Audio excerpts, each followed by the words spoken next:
ಮಾಡಿದ್ದಾರೆ ಹಾಗೆ ಅವರ ಪತಿಯವರ ಅವ್ರಿಗೂ ಕೂಡ ನಮಸ್ಕಾರಗಳು ಅಂತ ನಾನು ಸ್ವಾಗತ ಮತ್ತು ಪರಿಚಯವನ್ನು ಮಾಡಿಕೊಡ್ತಾ ಇದ್ದೀನಿ. ದಾಸ ಸಾಹಿತ್ಯದ ಮಹಾ ಸಾಧಕ ಹಾಗೂ ವಿದ್ಯಾವಾಚಸ್ಪತಿ ಡಾಕ್ಟರ್ ಅರಳಮಲ್ಲಿ ಪಾರ್ಥಸಾರಥಿ ಅವರನ್ನು. ದಾಸ ಸಾಹಿತ್ಯಕ್ಕೆ ಜನ್ಮವೆತ್ತಿ ಬಂದಂತೆ ದಶಕಗಳ ಕಾಲ ಸಕ್ರಿಯವಾಗಿ ದಾಸ ಸಾಹಿತ್ಯದ ಚಿಂತನೆ, ಸಂಗ್ರಹಣೆ, ಸಂಪಾದನೆ, ಪ್ರಕಟಣೆಯಲ್ಲಿ ತಮ್ಮನ್ನು ತಾವು ತೊಡಗಿಸಿಕೊಂಡು 60ಕ್ಕೂ ಹೆಚ್ಚು ಗ್ರಂಥಗಳನ್ನು, 40ಕ್ಕೂ ಹೆಚ್ಚು ಧ್ವನಿಮೂರ್ತಿಕೆಗಳನ್ನು, ಜಗತ್ತಿನ ನಾನಾ ರಾಷ್ಟ್ರಗಳಲ್ಲಿ ಕನಕ ಪುರಂದರದಂತೆ ಕುರಿತಂತೆ ಸಹಸ್ರ ಉಪನ್ಯಾಸಗಳನ್ನು ನೀಡಿ ಒಂದು ಹೊಸ ಬಗೆಯ ವಿಕ್ರಮವನ್ನು ಸಕ್ರಮವಾಗಿ ಮಾಡಿ ತೋರಿಸಿದವರು ಡಾಕ್ಟರ್ ಅರಳಮಲ್ಲಿ ಪಾರ್ಥಸಾರಥಿ ಸರ್ ಅವರು. ಎಲ್ಲರೂ ಒಂದು ಚಪ್ಪಾಳೆ ಕೊಡಿ. ತುಂಬ ಸಾಧನೆ ಮಾಡಿದ್ದಾರೆ.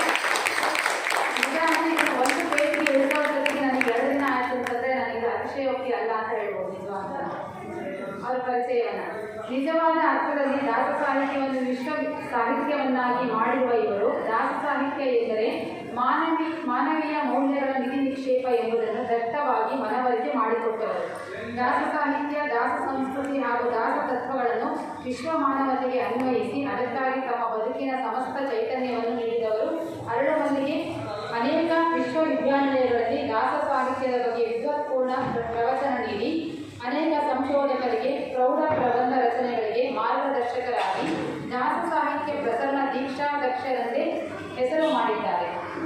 ದೊಡ್ಡಬಳ್ಳಾಪುರದ ಅರಳುಮಲ್ಲಿಗೆಯಂತಹ ಒಂದು ಪುಟ್ಟ ಕುಗ್ರಾಮದಲ್ಲಿ ಜನಿಸಿ ಬಡತನದಲ್ಲಿ ಬೆಳೆದು ವಾರಾನ್ನ ಭಿಕ್ಷಾನ್ನ ಮಾಡಿಕೊಂಡು ಓದು ಬರಹ ಕಲಿತು ಇಂದು ಇಡೀ ವಿಶ್ವವೇ ತಿರುಗಿ ನೋಡುವಂತೆ ಸಾಧನೆ ಮಾಡಿ ಕನಕಪುರ